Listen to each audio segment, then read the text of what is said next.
Okay, hello everyone. It's my pleasure to welcome you to a Brownbag lecture by Professor Svetlana Vassileva-Karagyozova from the Department of Slavic Languages and Literatures.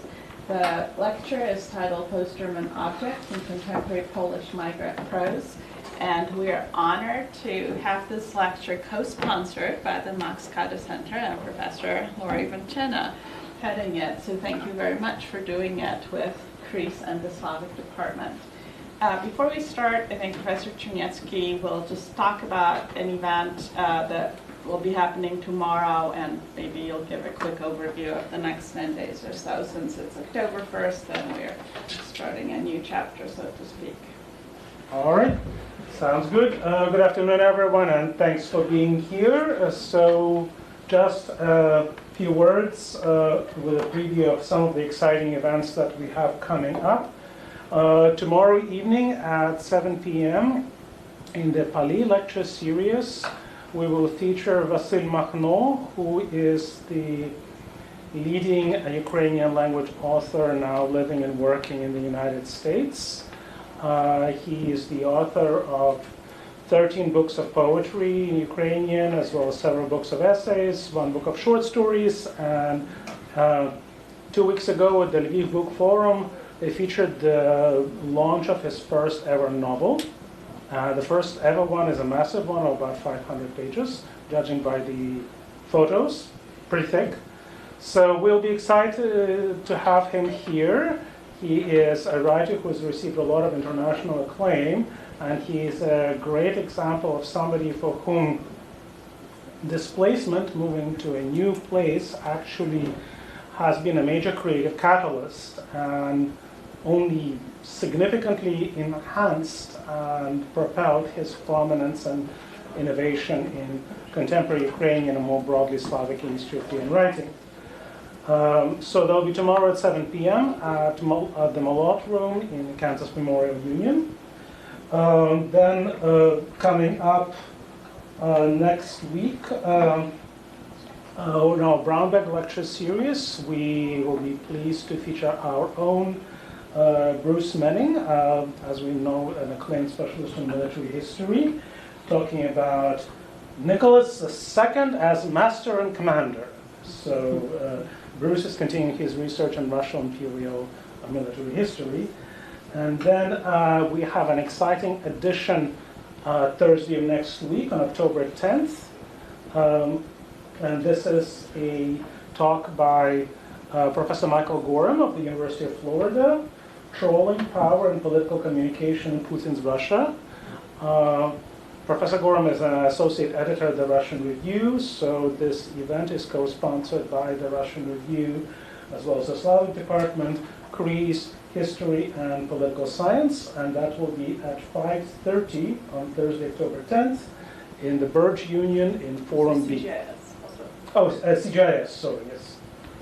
And so these are the events, the most immediate events coming up. As always, please follow our Facebook page and make sure you sign up for our weekly email updates. And not to forget, tomorrow's event is co-sponsored by the Center for Migration Research, a partner with whom we are trying to work a lot more, and we'll be participating in the Work in Progress series featuring local talent next semester. Okay, well, let me now welcome again Professor Vassileva-Karagyozova, who is Associate Professor at the Department of Slavic Languages and Literatures. Her research interests include communism in the 20th and 21st century, West Slavic prose, post-1989 West Slavic Bildungsroman, memory studies, and Slavic literary Baroque. Her teaching interests include Polish and Czech language teaching methodology, and West Slavic literature, culture, and film. Professor Vassileva-Karagyozova's book came out in 2015 and is titled Coming of Age Under Martial Law, The Initiation Novels of Poland's Last Communist Generation.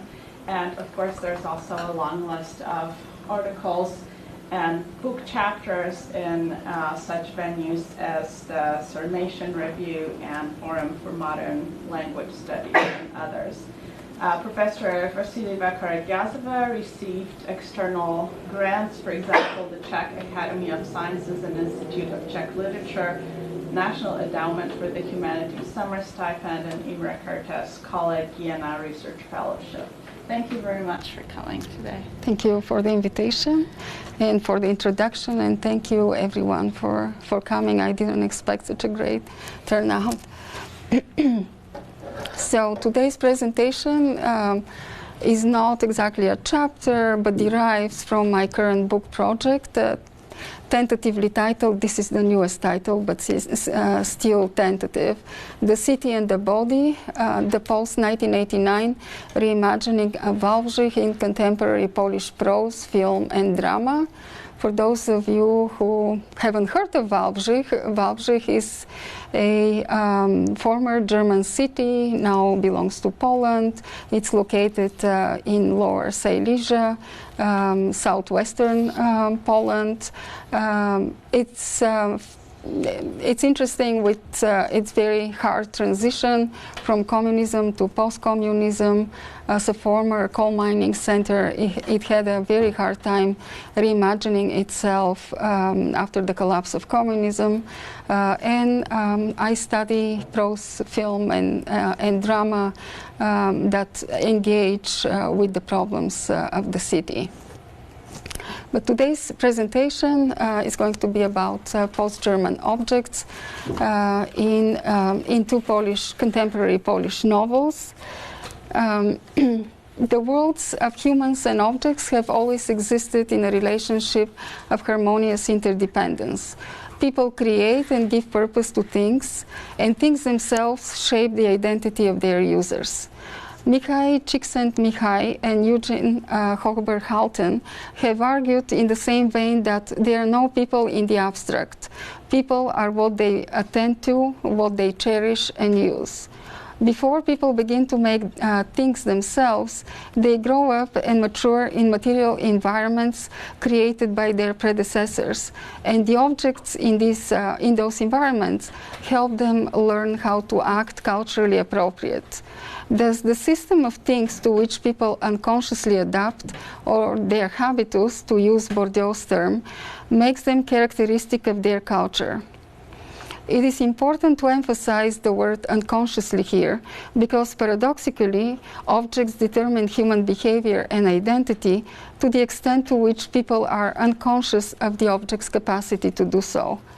The author of this discovery, anthropologist Daniel Miller, has dubbed his theory the humility of things theory, underlining the object's property to fade out the focus and remain peripheral to our vision, because we usually take them for granted, and yet make us the people we are. Miller's theory of the capacity of things to determine human behavior and identity is representative of one of the most debated issues in the fields of anthropology, material culture studies, and philosophy nowadays, namely the concept of agency in things. For a long time, scholars have viewed material objects and things predominantly in terms of their symbolic meaning and utility. In other words, what they signify for their users and what purpose they serve.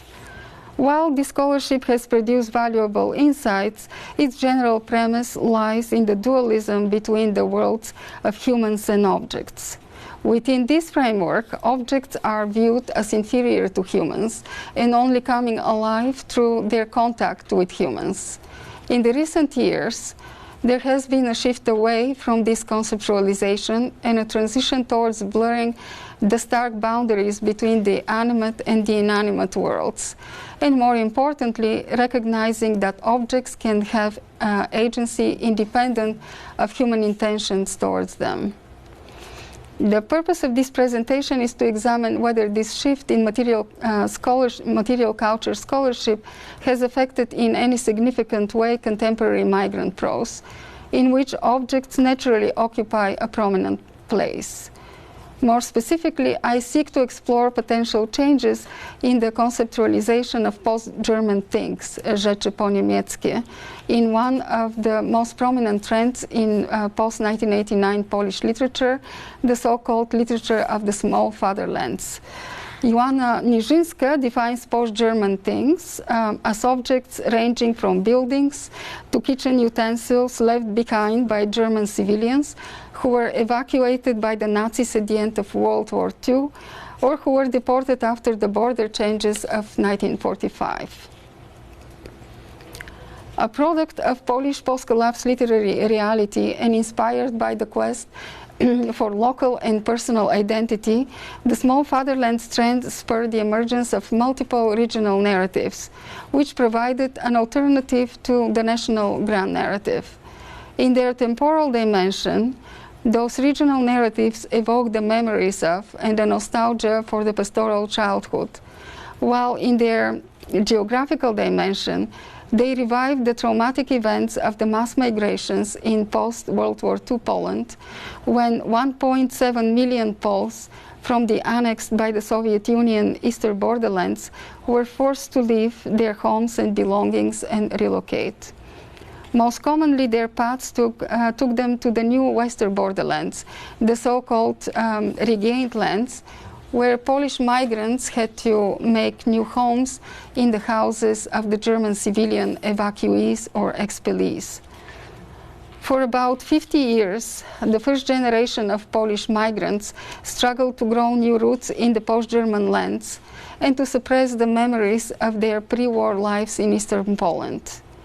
The mourning of the lost small fatherlands became possible only after the collapse of communism, when the demand for loyalty to the Soviet Union was lifted and when Poles could finally discuss openly the Soviet war crimes, the historical injustice of the post-World War II remapping of Europe, and the resulting ethnic cleansings and forced mass migrations. Thus, the small fatherland trend has two distinct but interconnected subtrends. The eastern borderlands Kresy subtrend, mourning the loss of the Polish provinces annexed by the Soviet Union, and the western borderlands Ziemie odzyskane subtrend, attempting to restore the truth about the pre-war history of the regained lands and the new settlers' struggle to adapt to the foreign environment. I focused my analysis on the Western small fatherland subtrend, and more precisely on Stefan Kvin's and Joanna Bator's award-winning novels Hahnemann, Death in Danzig. A slide. Mm-hmm.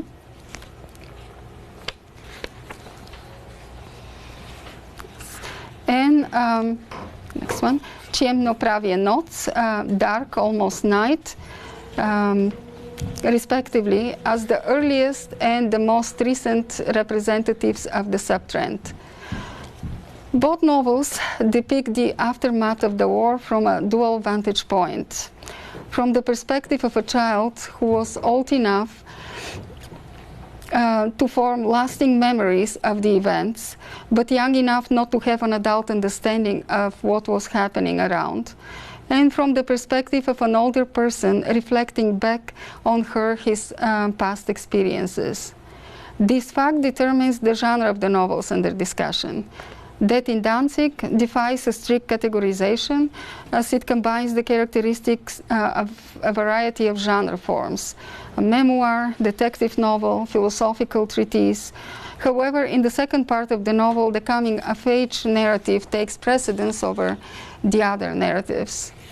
Set in Danzig immediately after the war, the novel tells the story of a displaced German doctor named Hahnemann and a family of Polish migrants from the East who find themselves under one roof and grappling with the same feelings of loss and uprootedness. Bator's novel, Dark Almost Night, can be broadly defined as a coming-of-age novel. Its main character, Alicja Tabor, is a middle-aged investigative journalist whose new assignment takes her to her hometown of Wałbrzych after many years of absence. Parallel to solving 5 child abduction cases, she uncovers some deeply buried truths about her own post-war childhood and completes her arrested maturation. In their artistic rendering of the post-war forced migrations, Hvin and Batur accord the post-German material objects a special status, thus proposing a new reading protocol. We, as readers, have been trained to perceive things as part of the scenery and ignore them as largely meaningless in order to focus on subjects and plots. Both Hvin and Batur challenge this anthropocentric model and ask us to see objects as more than just commodities and tools for use, but as stabilizing agents, helping unstable humans orient themselves in the environment and ground their identities. The authors demonstrate that in the context of migration, both human subjects and material objects come into contact with loosened, uncertain identities, and thus with higher combining power, which increases their chances of successful blending. The process of blending, however, is highly varied and unpredictable and depends on the severity of traumatic experiences. In Hvin's novel Death in Dancing, which precedes Batur's work by almost 20 years, the Polish and the German worlds are still divided by solid and almost impenetrable boundaries. While in Batur's Dark Almost Night, the demarcation lines between the different nationalities, ethnicities, as well as between humans and objects are depicted as porous and permeable, and thus giving life to various kinds of emergent properties. For example, people with multiple ethnic identities or human object assemblages.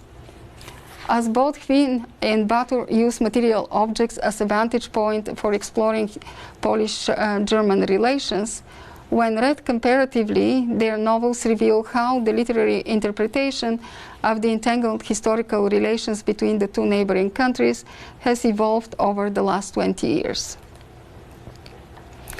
In Death in Danzig, Hvin undermines the anthropocentric idea of the superiority of the subject and presents the subject-object relationship as mutually constitutive, using as a backdrop the aftermath of World War II. War times, as a rule, heighten people's awareness of their surroundings and force the material objects out of their customary invisibility. To convey the idea of the intense material presence, Hvin estranges the German household and personal objects by anthropomorphizing them, in other words, endowing them with human thoughts and feelings. Objects are shown as active participants in the preparations for the flight, shouldering the enormous emotional distress of the evacuation together with their owners. Hvin compares the painful process of selecting the indispensable things for the trip to the Last Judgment. However, in this process, the things are not completely passive, but are invested with the capacity to make an internal self-selection. Things that were indispensable separated themselves from things slated for destruction. End of quote. As much as the objects desire to stay with their German owners, they seem to be aware of the realities of the war, and that only small objects, once easily grabbed in an escape, and potentially life-saving valuables, have the highest chance of landing in the suitcases and the cloth bundles. Turning the focus to materialities in narratives of migration serves to highlight the embodied nature of the experiences of belonging.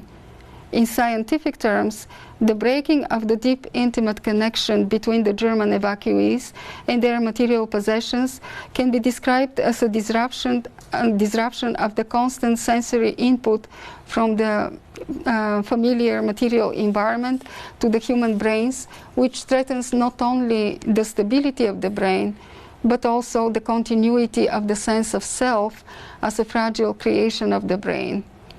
Thus, the fleeting Germans instinctively mobilize all of their senses in order to lock up in their memory vaults the feeling of being and belonging through tactile sensations, kinetic perceptions, olfactory and visual interactions with the material world in which they were embedded. Well, it seems that we have technical difficulties. Yes, something forced it to shut down, so I'm restarting the computer. Okay, I'll read the quotes. Sorry if I butcher any words. Her heart twinged as she sank her hand into the cool white linens, the crisp flowery chiffons, the soft flannels, and the airy cottons, her fingers feeling subtle differences she had never before noticed. For now, as she knelt in the front of the lowest shelf, it seemed to her that even with her eyes closed, she could discern the softness of the fabric, the coarseness of the wave, the sleekness of the thread, that she could feel which blouse was Eva's and which Maria's, which sheets were from the double bed and which belonged to the girls. Lifting the stiff starched edges, she slid her hand inside the sheets up to her wrist until her fingers uncovered the Wallman family monogram. Sarah Ahmed argues that home is also the lived experience of locality, its sounds and smells. She calls the sensory associations that influence an individual's relationship to a place skin memories. These skin or embodied memories of the intimate interactions with the familiar material objects, according to Ahmed, have a paramount importance in recreating the old home in the new place and sustaining the continuity of the self, of the uprooted and the dispossessed. Some of the Germans, however, are unable to articulate a sense of being through the bodily experiences of their material possessions, as they're completely obsessed with the nauseating image of the incoming Russians and Poles appropriating their household objects. This image activates the last traces of agency left in the German evacuees, and they demolish their property before the flight, thus destroying any possibility for the continuity of the self. And here comes a longer quote. It was Erich Schultz himself smashing the china with his own hand, his own heel stomping on the brittle glass. Rosa Schultz had grabbed his hand. "No, don't do it, we're coming back." But he just shook her off and struck at chest with slanting blows, crushing the carved mahogany frame on the glass cabinet, smashing the crystal pieces that adorned the shelves, snapping the miniature columns of the dresser. Mrs. Schultz had stood in the doorway, hugging Günther, watching with terrified eyes, following the flashing bayonet, but her husband was blind to her tears.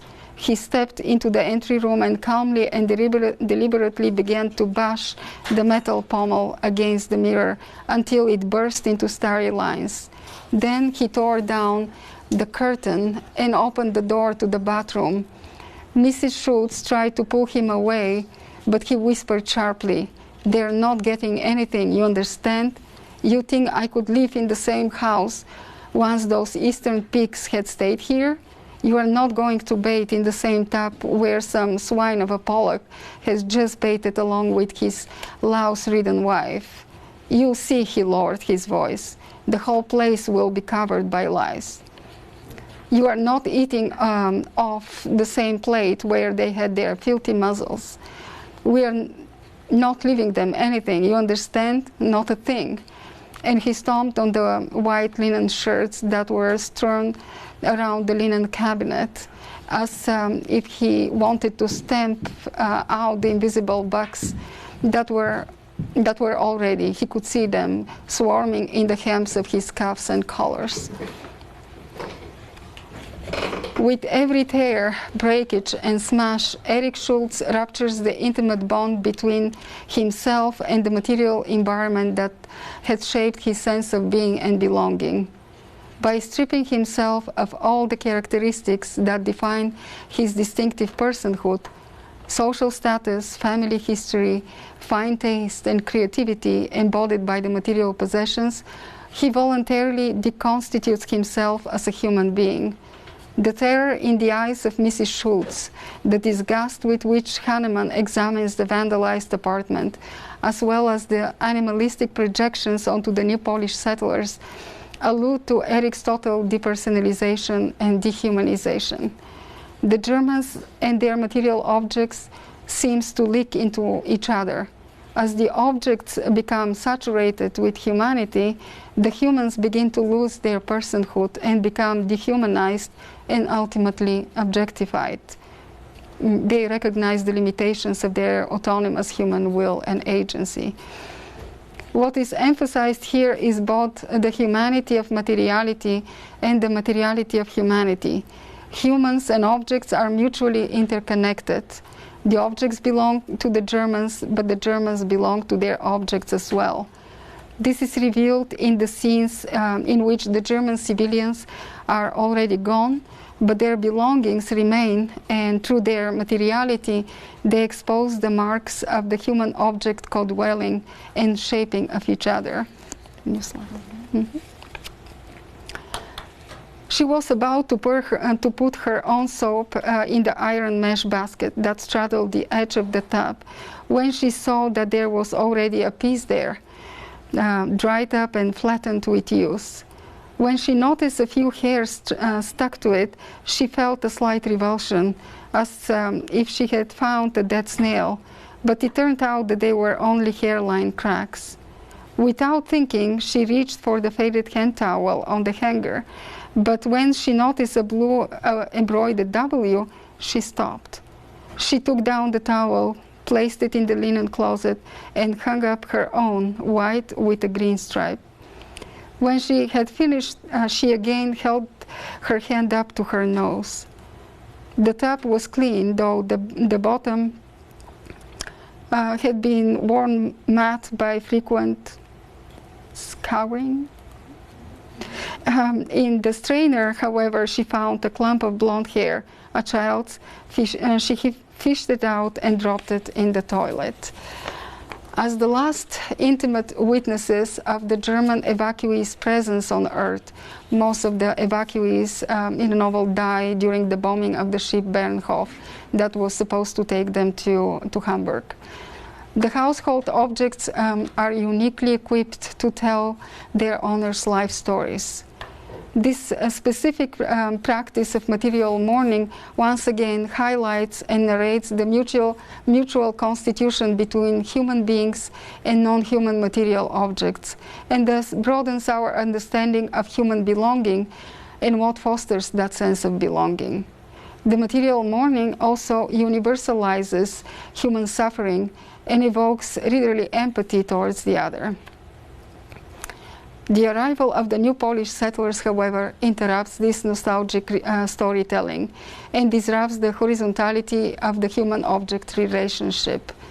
The German human, non-human, vibrant assemblage disaggregates into non-human matter in the process of objectification. The gaze of the new inhabitants reduces the Germans to their material remnants and possessions, and the household objects to their strictly utilitarian functions. In the interactions between the post-German objects and their Polish owners, the human needs, feelings, and attitudes are prioritized over those of the non-human entities. The Polish migrants' difficulty to fully inhabit the new place is presented as a discomfort, which is communicated not through words, but through the characters' bodies. The bodily reactions betray both fear, disgust, and hate. This physicality of emotions is reminiscent of Julia Kristeva's theories of objection. The object she contends both establishes and undermines the boundaries between inside and outside and threatens the integrity of the subject, end of quote. Thus, the Polish migrants make every effort to keep the boundaries separating them from the German material world impenetrable. As the above quote demonstrates, the items that bear the traces of the most recent interactions with their previous owners have a nauseating effect on the narrator's mother and are immediately discarded or replaced with Polish ones.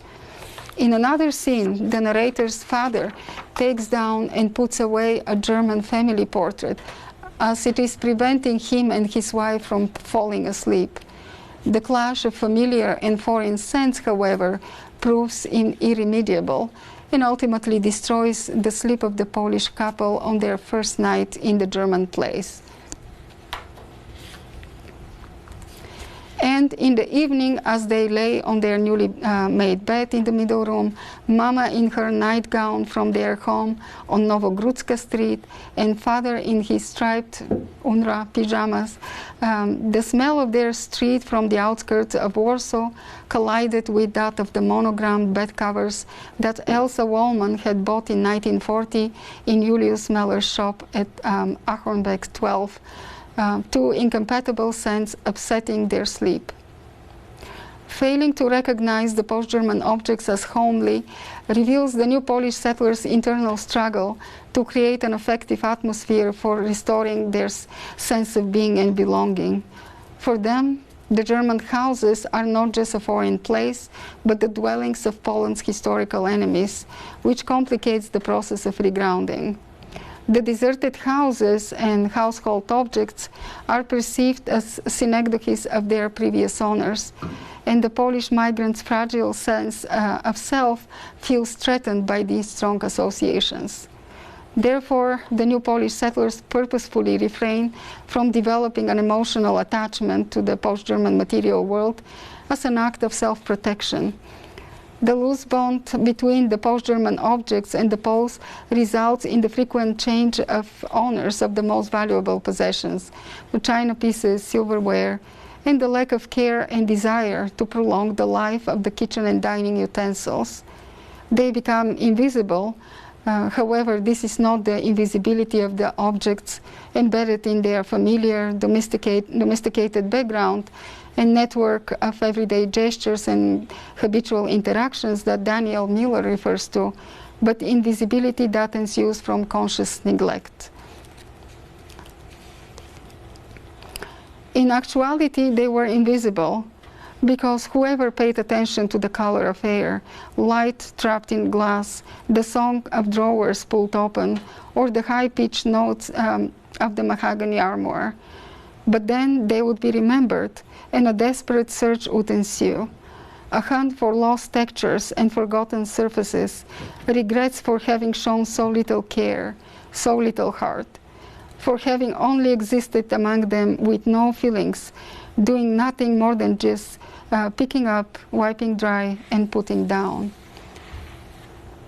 20 years and 2 generations later, the post-German objects re-emerge in Ioana Batur's novel, again as vivid entities, not entirely reducible to their traditional utilitarian functionalities. By destabilizing the sense of familiarity with the everyday items, Batur emphasizes their unfixed identity. In other words, their capacity to be different things simultaneously or at different times. This breakdown in object specificity allows material things to act as quasi-agents or forces with trajectories, propensities, and tendencies of their own, to quote Jane Bennett. French philosopher Bruno Latour has proposed the term actant to account for the capacity of things to make a difference, produce effects, and alter the course of events.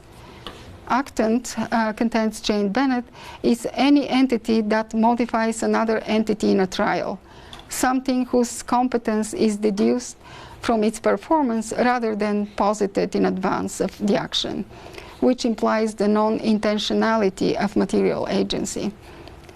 In what follows, I will analyze 2 prominent objects in Batur's novel that fit Latour and Bennett's definitions of actants. These objects catalyze events and make a difference in the lives of their owners. However, one of them takes a step further and merges in with the human protagonist, and together they produce an emergent property which neither the human subject nor the material object possesses individually. For this category of material actants, Jane Bennett has proposed the term assemblage.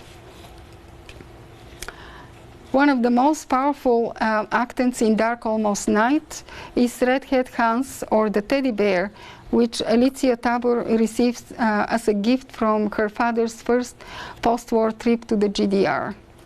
Although Redhead Hans from the GDR doesn't fit strictly Ioana Nijińska's definition of things post-German, it nevertheless performs the same function in the Polish context.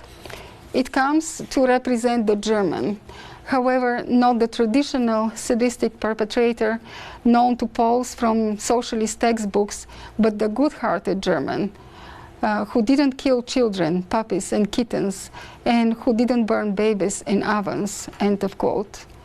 In fact, the teddy bear is a symbolic representation of the German war trauma, which when unrecognized and suppressed leads to dire consequences, but when acknowledged and worked through, restores normality in human relations. The teddy bear becomes the motor of the action, prompting Alicia's flashbacks to her post-war childhood and facilitating the memory mining and healing process which the heroine undertakes many years later during a work-related trip to her hometown Wałbrzych. In child psychology, teddy bears are treated as transitional objects, providing psychological comfort to children in the process of loosening their strong dependence on the mother and building their independence. In the case of the two sisters, Eva and Alicia, the dependence on the mother was never an option, so they had to rely on each other for survival. Assuming the responsibilities of a surrogate mother to Alicia, Eva uses redhead Hans from the GDR as a prompt for telling her younger sister scary goodnight stories, feeling intuitively that she has to build up her resilience in dealing with real-life adversities. For Alicia, though, Hans fulfills his intended function as a transitional object. She relies on his soothing presence in times of distress. Thus, the toy could also be interpreted as a symbolic representation of the benevolent mother the two sisters longed for but never experienced in real life. As it becomes obvious that the mother holds the key to Alicia's arrested maturation, the teddy bear takes up on a new role of a transmitter of information and a corroborator of Eva's and Pan Albert's stories about the past. From these stories, Alicia discovers that her mother, once called Rosemary, was an 8-year-old German girl when her parents, escaping the fast advancing Red Army, lost sight of and left behind in Wałbrzych. In the eve of Germany's capitulation, the abandoned girl is brutally raped by a group of drunk and vengeful Russian soldiers stationed in town. Rosemary recovers physically from the assault and grows into an attractive young woman who, after adopting the name Anna Lipiec and marrying a Polish teacher Tabor, formally integrates herself into the Polish post-war society. Her traumatized psyche, however, never heals, and in the frequent episodes of total mental collapse, Rosemary Anna victimizes her own daughters, eventually succeeds in damaging their young psyches. While Alicia could rely on her older sister's physical protection and redhead Hans's soothing presence, Eva is left on her own. The way her life unfolds is a classic example of what Marian Hirsch terms as transgenerational transmission of trauma, in its deadliest version, when in the mother-daughter relationship, the daughter slides into reenactment and repetition of the unprocessed maternal trauma. The girl interiorizes her mother's war trauma, communicated through bodily symptoms, and repeats it with a mimetic obsession. Living in two different realities proves utterly confusing for Eva, and she commits suicide. Before she dies, Eva makes one final use of redhead Hans from the GDR as a conduit of her concern for Alicia's well-being. She sews in his paw the money which the well-to-do father of her boyfriend gives her to discontinue the relationship with his son. The teddy bear doesn't fulfill the originally intended mission to secure financially Alicia's future, but it achieves something much more important. It verifies the family history puzzle which Alicia puts together from Eva's letter and Pan Albert stories and helps her find closure. This development not only demonstrates the capacity of material objects to outlive people and transmit information about their lives, but also their ability to impact human lives independently of the human intentions invested in them. Thanks to the safe medium of the narrativized war and post-war experiences of Rosemary Anna, Alicia is able to connect consciously with the maternal trauma, rationalize it, and forgive. the heroine manifests her readiness to move to the next stage of her life by sewing Beit Kans's paw and giving him a ritual wash, which marks the end of his service as a family toy. In a few words about the assemblage in the novel, Pan Albert's leather aviator hat represents the capacity of material objects to enmesh with the human body to the extent of blending with it and becoming its natural continuation. After his recovery from the brutal assault by Red Army soldiers, he is shocked to see his own reflection in the mirror and realizes the need to cover up his missing scalp and hair. The head becomes an inseparable part of Albert's body, which is not only his subjective feeling, but a shared perception among his acquaintances. After seeing her neighbor for the first time in many years, Alicia Tabor notices that his entire body has aged with the exception of his head, and she suddenly realizes that I have never seen Pan Albert without his head. When I was little, I thought that he was born with it, and that the head grew together with him. Young Alicia's observation undermines the deep-seated assumption that humans have solid structural boundaries. When Pan Albert loses his scalp, the natural boundary that separates his head from the environment, he gains the aviator head upon which his body confirms its livingness. The head becomes not only physically integrated with Pan Albert's body, but also perceptually and physiologically, as he doesn't take it off when he goes to sleep and scratches it when engrossed in deep contemplation. Like Rosemary, Albert was an abandoned German child who after the war blended in with the new Polish settlers in Wałbrzych. Thus the head became the only physical marker of his mixed German-Romani descent.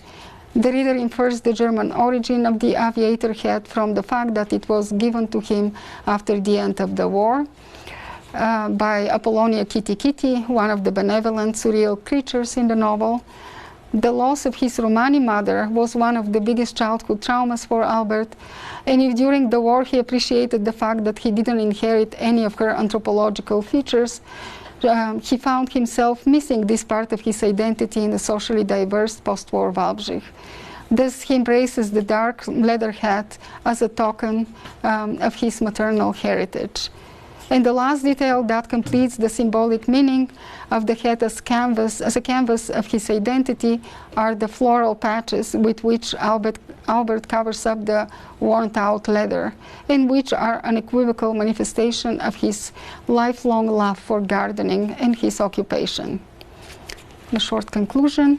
The differences between Chwin's and Bator's conceptualization of post-German objects, and by extension Polish-German relations, can be attributed to the passage of time and intergenerational shifts in the interpretation of past events, as well as changing relations of the countries involved. The publication of Chwin's groundbreaking novel in 1995 coincided with some positive developments on the diplomatic front between Germany and Poland, which were reflected in Chwin's rejection of the stereotypical communist propaganda images of the cruel German aggressor and the innocent Polish victim, and the creation of a reconciliatory image of the two historical enemies.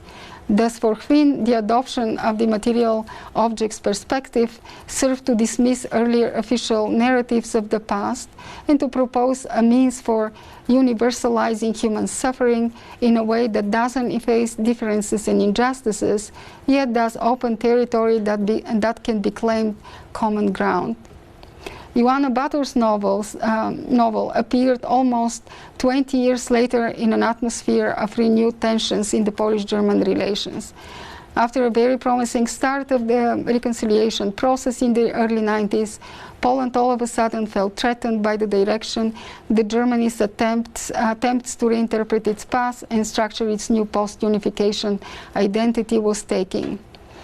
The growing focus on the German suffering during the war and its aftermath, and the prevalence of the victimhood theme in the public discourse made many Poles concerned about their traditional status of victims of World War II. Moreover, they felt a potential danger of being seen as perpetrators, especially with regard to the German expulsions from the regained lands, and of being held liable for repossessing the property of the German civilian evacuees and expellees. In this political context, Butter focuses on telling polyvocal border stories that acknowledge both the German and the Polish perspective and show how the two cultures mutually transformed one another, producing hybrid entities. For Butter and her generation, the purpose of engaging with the Polish-German past was to create an alternative regional discourse and claim regional identities that were denied before 1989. Thank you. Are there any questions?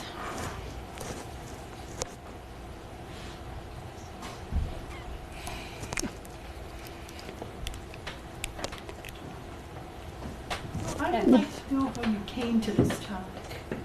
How I came to this topic. Yeah, how you came to this topic. Of the presentation or the whole book? Well, the idea of examining the relationship between people and things. Well, I've noticed the prominence of things in Batur's novel, and also I had read Stefan Chwin's novel before, and it has been the subject of many analyses exactly with regard to the prominence of material objects in it. So I thought that I would like to see how the depiction of objects evolved or changed over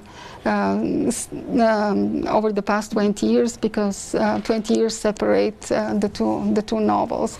And also I have interest in this new post-humanist theory, so I thought that I would use it as a theoretical framework for discussing the depictions of material objects in the novels. Yeah, it's interesting. I don't think I'm going to read a novel the same way again. I mean, I'm going to be more aware of the objects in a whole different way. Objects as displacement, in a sense, for the personal, for the psychic event, for the psychic event. Thank you.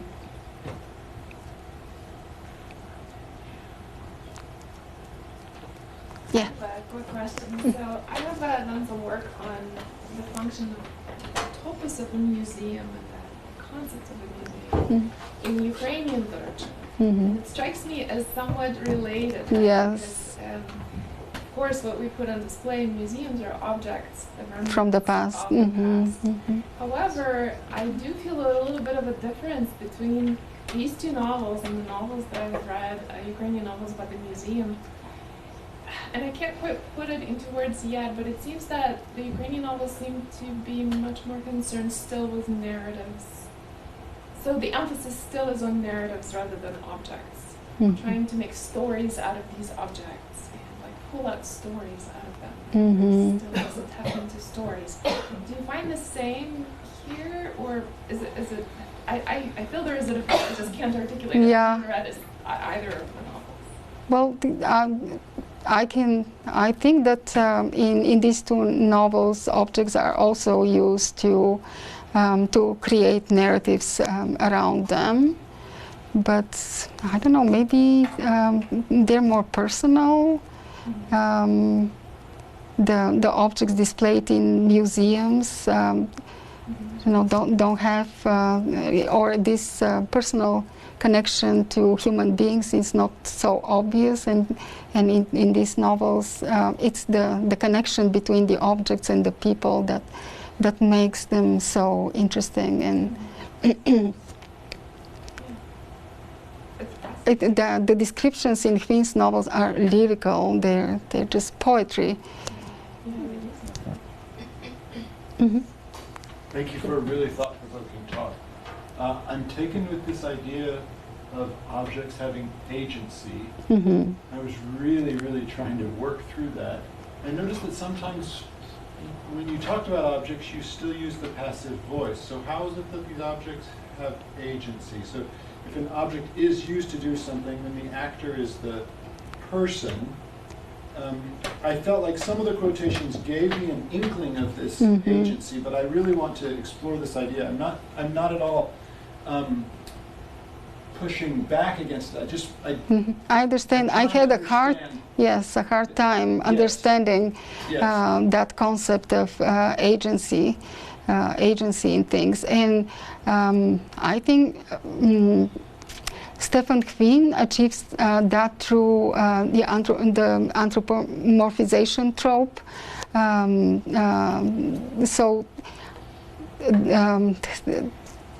I think in Bator's novel, it's much more, her interpretation of objects and objects' agency is much closer to Bruno Latour and Jane Bennett's understanding of agency. It's just the capacity of things to cause changes, to provoke actions, but unintentionally. Okay. Because intentionality is a human capacity. So that's how I understand it. And I really had a hard time when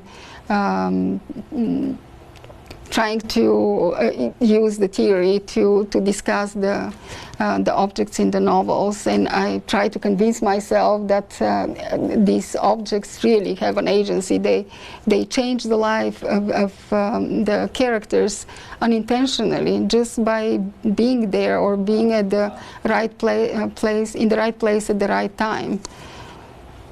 But what role does the perception of the person who encounters the object and projects into the object?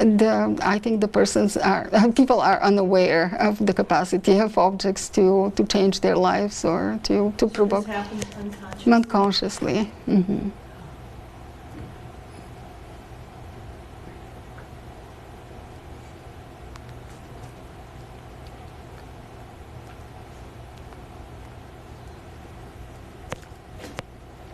Are both of these books available in English translation? Only Hwin's novel. Its English title is Death in Danzig.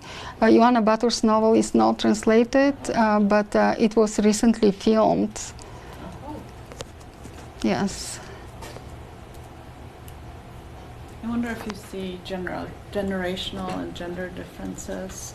I mean, Hwin obviously is a celebrated novel, 1995, and then, as you said, Bator is a woman of a younger Yes, generation, definitely there is a generation. Her novel 20 years later, so I wonder if this has any bearing on the object discourse. Yes, yeah, and I explained that in the presentation, that the difference is primarily generational, not so much gender, but generational, because Hwin describes the events immediately after the end of the war, the first Polish migrants' encounter with the German objects, this feeling of unease, guilt, disgust, all kinds of negative feelings. And for Bator, she is a third generation Polish migrant from the East. For them, everything related to the German past of their town or their family is cherished as an important building block of their identity. And they, it's like this generation has been looking for this missing part of their identity, and they're content to be able to edit and feel whole. Given, if I can jump in, I just looked up that Bator's novel did get translated and published in German. Yes, not in yeah. English. So the curiosity is, are you aware of how the German reading public received it? Maybe No, interesting. I know that she travels frequently to Germany to meet with readers. So a major press. Mm-hmm. I don't know why the translations of her novels are still not available in English. As somebody who works as a translator can tell you, the English-speaking world and the market is much slower and much more difficult to break through even for very talented authors. So this is a perennial problem. Yeah, because she's a prominent Yes, writer in contemporary and Polish won literature. a major prize. Yes, yeah.